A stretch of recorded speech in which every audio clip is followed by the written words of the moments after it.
Olá pessoal, aqui é o Velgas. Hoje é dia 26 de outubro de 2025. Três questões que Putin quer para cessar fogo. Quero convidar a você que não é inscrito, inscreva-se no canal. Aqui você verá sempre a verdade. E também peço a todos que deem um like, compartilhem com suas redes sociais, fortaleçam o canal, para quanto mais gente vocês distribuírem, será melhor, o canal vai se fortalecer, e principalmente se vocês também recomendarem. Conto com vocês. E façam seus comentários. Essas três questões para o cessar-fogo, elas mudaram, elas diminuíram o número de questões, né, que eram muito maiores do que o ditador da Rússia estava pedindo. E agora, face às novas sanções americanas, que são contra o setor petrolífero, são pesadas, vão prejudicar imensamente. Ele nomeou três elementos, três questões, né, que a Rússia quer que sejam resolvidas, para que daí ele ou discuta, ou faça o cessar-fogo, né? Não fala em recuar, não fala em sair da Ucrânia. E para isso ele mandou, no dia 24 de outubro, próximo passado, chegou lá em Washington, o emissário dele chamado Kirill Dmitriev. E ele chegou então nos Estados Unidos, conversas oficiais em nome do ditador, em nome do Kremlin, após a imposição dessas sanções, justamente contra o setor petrolífero e o cancelamento da cúpula Donald Trump, Vladimir Putin, que seria na Hungria. Embora que oficialmente o ditador russo não cancelou. Quem cancelou foi o Trump. Eu não sei se isso foi uma jogada, eu não sei se o Putin iria ou não, acho que ele não poderia ir, porque a Polônia, ele teria que passar em mais de um país europeu, e a Polônia já avisou. Se ele passar em cima da Polônia, ele vai ser preso. Nós vamos pedir para o avião dele descer. Se o avião dele não descer, nós vamos abater o avião dele. Então o governo polonês falou isso de uma maneira muito firme. Então, na realidade, ele não vai, né? Por causa disso, mas foi cancelado. Mas ele não queria nada, e o Trump cancelou porque ficou cansado fez aquela reunião no Alasca, não deu nada. Botou um tapete vermelho para ele, não deu nada, né? Deve ter feito um banquete para ele, não deu nada também, só deu o banquete, só deu o tapete vermelho e conversas vazias, né? Na realidade, claramente, o ditador russo demonstrou que não quer nada com a paz.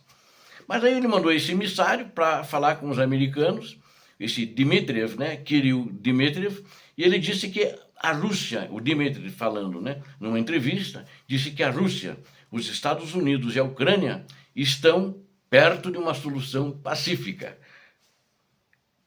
que acabaria com a guerra russo-ucraniana. Não sabemos, eu acho que isso aqui é mais uma enrolação. E aí esse enviado especial do ditador, ele é chefe de um fundo russo de investimento direto, então também ele é banqueiro, né? Então ele tem habilidade para negociar dinheiro. E ele disse que uma solução para a guerra na Ucrânia pode ser encontrada muito rapidamente se três questões muito importantes para a Rússia foram levadas em consideração. Ele declarou na Fox, numa entrevista na Fox News, né, que os Estados Unidos, a Ucrânia e a Rússia entendem qual poderia ser uma solução e esperamos que ela seja alcançada dentro de um prazo razoável. E daí o anfitrião, né, que é o Donald Trump, perguntou qual poderia ser exatamente a solução para a guerra na Ucrânia. Aí ele disse o seguinte, para que ele veio lá: estou focado principalmente na economia, nos investimentos e nas relações gerais com os Estados Unidos da América e em garantir que o diálogo continue, ou seja, ele foi pedir dinheiro. A situação, aí a gente vê claramente que a economia de fato dele está mal. E agora, com mais essas sanções petrolíferas, então, eu espero que não saiu com nenhuma promessa de dinheiro lá, né?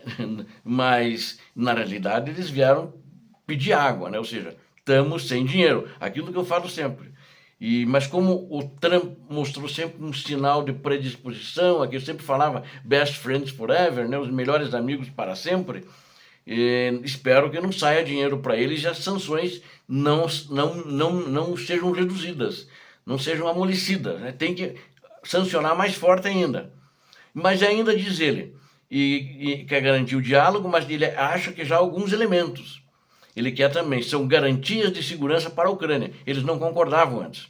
E ele diz, a Rússia disse que sim, que está aberta a garantias de segurança para a Ucrânia.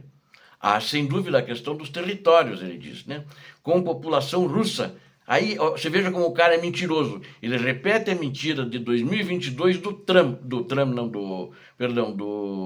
Putin, com a população russa que foram atacadas por tropas ucranianas antes mesmo do início do conflito, porque ele dizia que iria lá para proteger a população que fala russo, porque ela estava sendo presa, atacada pelos ucranianos e torturada. Uma velha narrativa mentirosa, inventada por esse ditador cretino, psicopata, que todos nós já conhecemos, né? Eu não gosto nem de falar o nome dele, né? Tá um ruim, né? E que ele fez essa afirmação para justificar a agressão contra a Ucrânia. É uma das justificativas dele, né? E há a questão da neutralidade da Ucrânia, diz o Dmitriev, que é importante para a segurança da Rússia, né? E essa neutralidade significa não entrar na OTAN. Então, eles reduziram aquele monte de coisas a esses 3 itens por enquanto. Mas não fala em retirar tropas. Não pediu o resto de Donetsk inteiro, né, da Donbás, eu digo, quando eles não conquistaram. Não pediu isso. Então, não sei, aparentemente a pauta se reduziu a isso. Dmitriev também elogiou o presidente americano, Donald Trump, destacando o progresso na resolução da guerra durante a sua presidência. Ele, em primeiro lugar, fala ele, né, o Dmitriev, o presidente Trump evitou uma escalada para a Terceira Guerra Mundial. A Rússia não tem condições de começar nenhuma guerra agora, nem contra um grupo de escorteiros, eles perdem, né? Eles estão destroçados, estão humilhados. Em segundo lugar, diz ele, o Trump, né, alegou a primeira trégua em infraestrutura energética que já tivemos. E, em terceiro lugar, ele realmente entendeu a posição russa, disse o enviado do Kremlin. Tinha que publicamente puxar o saco para ver se o Trump volta para o lado do Putin. Na CNN, ele também expressou a opinião de que o encontro entre Trump e Putin acontecerá, mas provavelmente mais tarde.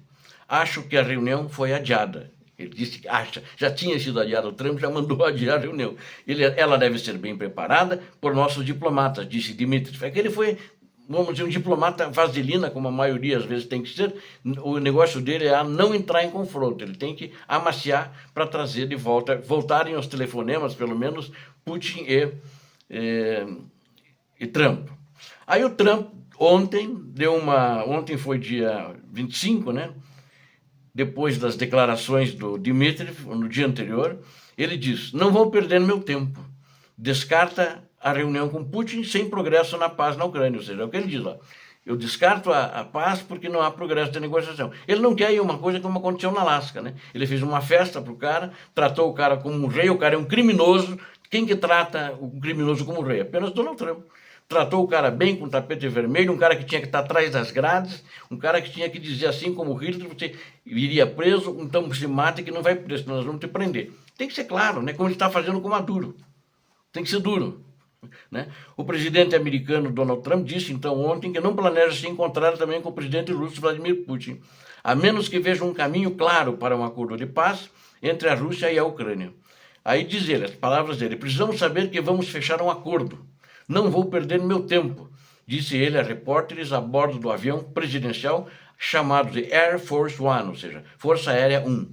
Sempre tive um ótimo relacionamento com Vladimir Putin, mas ele tem sido muito decepcionante. Trump disse que esperava que a paz da Ucrânia fosse mais fácil de alcançar do que outros avanços diplomáticos. Eu pensei que isso teria acontecido muito antes da paz no Oriente Médio. Se você olhar para a Índia, Paquistão, eu poderia dizer que quase qualquer um dos acordos que já fiz, eu pensei que teria sido mais difícil do que da Rússia e a Ucrânia. Mas não foi assim que aconteceu. Há muito ódio entre os dois, entre Zelensky e Putin, há um ódio tremendo. 2 dias antes, a secretária de imprensa da Casa Branca, Caroline Leavitt, disse que uma cúpula entre Trump e Putin não está completamente fora de questão. O presidente também expressou há muito tempo sua frustração com Vladimir Putin. E, francamente, com ambos os lados dessa guerra, ele sempre disse que para negociar um bom acordo de paz, ambos os lados precisam estar interessados em um bom acordo. falou a Caroline Leavitt. No dia 23 de outubro ela falou isso. Ela acrescentou que Trump não viu interesse e ação suficientes da Rússia para avançar em direção à paz. O presidente e todo o governo esperam que um dia isso possa acontecer novamente, mas queremos ter certeza de que haja um resultado tangível e positivo desta reunião e que seja um bom uso do tempo do presidente, acrescentou ela. Esses comentários ela fez em Washington também, depois de que essas novas sanções foram impostas pelo governo americano. Essa é a questão. Eu acho que, como ele disse, como a própria falou a Leavitt, né, e o próprio Trump falou, né, que ele não descarta, né, ele não está fora de questão agora, mas que é uma sinalização clara que vai haver um acordo de paz. Eles falam paz. Eu acho que paz não vai haver um cessar-fogo. E que ele não estava pedindo aquelas coisas, e o próprio Dmitry, né, Dmitriev, né, ele foi meio vaselina, puxando o saco do Trump, agradando o Trump, e reduziu a pauta para 3 itens. Então pode ser que eles estão preparando o terreno para um próximo encontro e vão continuar amaciando o Trump para trazê-lo para o lado dele, porque o Trump sempre vendia a pauta completa do presidente russo, do ditador presidente russo. Então, essa é a questão. Não sei como é que vai ficar isso, mas já o fato de que os mísseis Tomahawk não vão para a Ucrânia, isso já sinaliza claramente que o presidente americano está atendendo o pedido do ditador russo. Por que ele está atendendo? Porque antes da reunião com Zelensky, que Zelensky foi à Casa Branca, vocês lembram, nós falamos sobre isso, o Zelensky foi falar à tarde com o presidente americano e de manhã houve um telefonema entre o Putin e o presidente americano. E os mísseis não estão acordados e não irão. Então, ele não quer fazer um mal maior, mas a Ucrânia, graças a Deus, com sua capacidade em drones e de mísseis próprios, aliás, todos esses ataques em profundidade, a Ucrânia nunca usou um armamento americano. Apenas naquelas questões fronteiriças onde está a disputa da linha de contato, da linha de frente. Obrigado a vocês que assistiram esse vídeo. Aqui vocês viram a verdade. Eu peço a você que não é inscrito, inscreva-se. Fortaleça o canal, me ajude. Peço também a todos que deem um like, circulem, compartilhem, distribuam e peçam e recomendem o vídeo, porque aqui todos viram a verdade. Sempre verão a verdade, fake news proibidas. Deus abençoe a todos vocês, Deus abençoe a Ucrânia, Deus abençoe o Brasil. Paz e bem, paz para toda a humanidade.